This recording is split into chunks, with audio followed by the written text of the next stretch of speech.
There's an old Solomon Islands folktale that goes like this. If there's an old tree that needs to be cut down and it's too difficult to chop down with an axe, it's still possible to bring it down without chopping, because it also has feelings. The villagers gathered and cursed the tree that they wanted to cut down, hurling abusive and negative words at it every day for about a month. All it takes is simply abusing and cursing the tree. Finally, at the end of the month, the tree died on its own and fell to the ground. This has not been proven, but this story, like many folktales we have heard, has given us much to ponder. Do plants have feelings? Can a tree die from mental stress with negative words? Even like scolding an animal? Do plants and animals feel pain? Science's point of view. Grover Cleveland Baxter Jr. is a military lie detector specialist. In 1948, he joined the CIA, where, he claimed, he founded the agency's polygraph program. A decade later, Baxter moved to New York and then opened the Baxter School of Lie Detection, where he taught NYPD detectives and FBI agents. But this was all a prelude to Baxter's real-life's work, which began in the early morning hours of February 2, 1966. Baxter had been up all night in his office on West 46th Street and had just poured himself a cup of coffee when he noticed a houseplant, a Dracaena fragrance his secretary bought to brighten the office. On a lark, Baxter, who had a playful streak that belied his military background, he studied astrology, dabbled with LSD and supposedly spent a summer as a stunt diver in a circus, decided to hook the plant up to his lie detection machine. In human subjects, a polygraph measures three things: pulse, respiration rate and galvanic skin response, otherwise known as perspiration. If you're worried about being caught in a lie, your levels will spike or dip. Baxter wanted to induce a similar anxiety in the plant, so he decided to set one of its leaves on fire. But before he could even get a match, the polygraph registered an intense reaction on the part of the Dracaena. To Baxter, the implication was as indisputable as it was unbelievable. Not only had the plant demonstrated fear, it had also read his mind.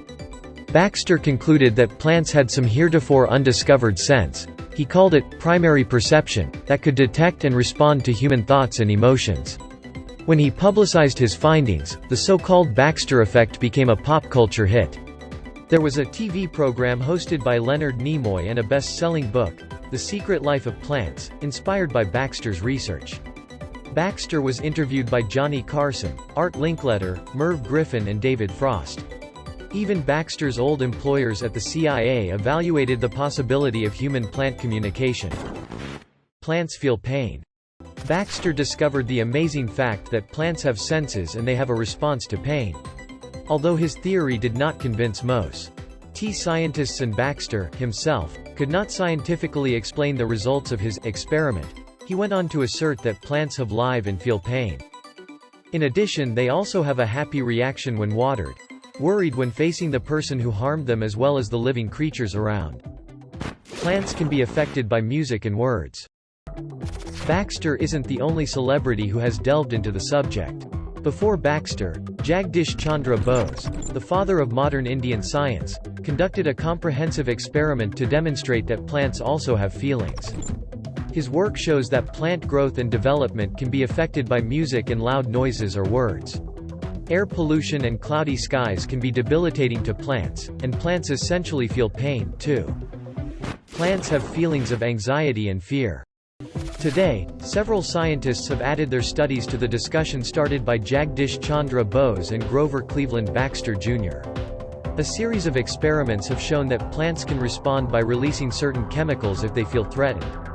And plants can sense danger, even before things really happen to them. Similar to human neurons that respond to pain, plants have electrical signals that work to produce neurotransmitters in their system. When it comes to animals, when experiencing pain, they have a more pronounced response than plants. However, the complicated issue to discuss is whether they have the same feeling when it comes to pain. Is the animal emotionally hurt in response to pain, or is it limited to the physical experience? The intelligence of plants. A few years ago, Monica Gagliano, an associate professor in evolutionary ecology at the University of Western Australia, began dropping potted mimosa puticas.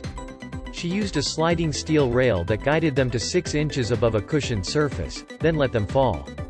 The plant, which is leafy and green with pink-purple flower heads, is commonly known as a shameplant or a touch-me-not, because its leaves fold inward when it's disturbed. In theory, it would defend itself against any attack, indiscriminately perceiving any touch or drop as an offense and closing itself up. The first time Gagliano dropped the plants, 56 of them, from the measured height, they responded as expected. But after several more drops, fewer of them closed. She dropped each of them 60 times, in 5-second intervals. Eventually, all of them stopped closing. She continued like this for 28 days, but none of them ever closed up again. It was only when she bothered them differently, such as by grabbing them, that they reverted to their usual defense mechanism.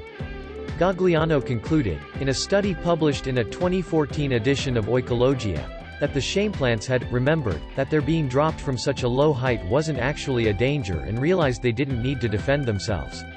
She believed that her experiment helped prove that brains and neurons are a sophisticated solution but not a necessary requirement for learning.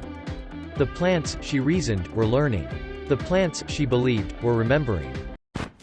Animals, plants and humans have much in common. Humans can experience pain even without being physically hurt. This involves fear or memory of pain that has been caused before or has witnessed the pain of others. Research shows that animals respond to pain similarly to humans. Experiments have shown that animals in pain have chosen to eat food with analgesics, as they will feel less pain after eating. This experiment has shown that these animals respond to certain behavioral changes when they recognize certain activities, places, or even people that have caused them physical harm. Animals also face anxiety, especially when they are abandoned from where they used to be comfortable, or when they are separated from people with whom they feel comfortable. Each animal reacts differently to strangers and new places based on their life and painful experiences. Interesting discovery. Trees intimately communicate with each other through underground networks. Today, scientists have proven that the jungle functions like a giant superorganization.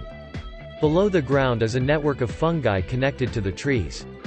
Through this network, old trees will take on the role of nurturing young trees. Plants not only communicate and interact with each other, but also have the ability to support each other. This is in stark contrast to the idea that plants grow competitively. Trees communicate by a vast network of roots. As far back as 600 million years ago, fungi and plants formed a symbiotic relationship called mycorrhiza, a symbiotic state between fungi and the roots of vascular plants. How it works. To get sugar and carbon from plants, fungi provide what the plants need: minerals, nutrients, and a communication network. Similar to an internet connection, a network of mycorrhizal fungi spreads throughout the forest.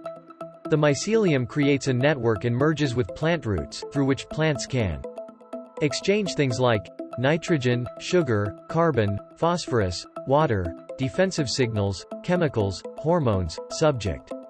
The amazing thing is that one tree can connect to hundreds of other trees, sending out many different signals.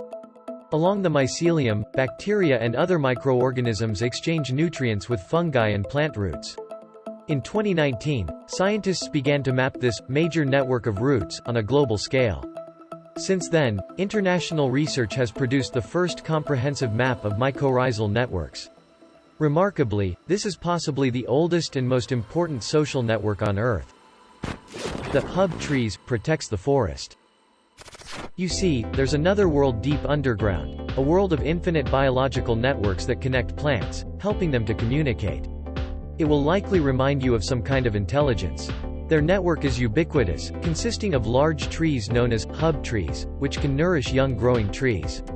When old trees die, they leave nutrients, genes, even some kind of wisdom to other trees. Thus, through the operation of this network, trees gain valuable resources and a grasp of the environment around them. Community resilience. Trees connected to the network will enjoy a distinct advantage and resilience. And if you separate a tree from the network, it will be vulnerable. Normally, plants like these will have a much higher rate of being unable to resist pathogens than other plants. Plants communicate with each other. Through back-and-forth conversations, trees will strengthen the resilience of the entire tree community. This reminds us of human society, as well as the family, at least some of the family. Any discussion of this issue is conclusive and proves that humans and plants and animals have more in common than we know or understand. Acknowledging and accepting these similarities will help us understand biology as a concept of unity. We will also know how to treat all the world around us in order to have the best and happiest life. Our video ends here. If you find it interesting, please subscribe to follow the next videos. Goodbye and see you again.